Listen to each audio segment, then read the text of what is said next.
Não vai mais tocar piano? Senta aí pra tocar piano.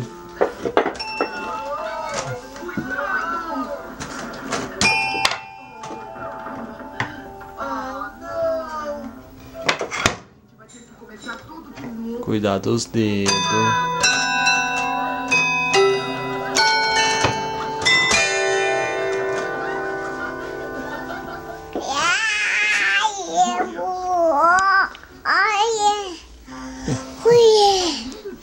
Manda um beijo então.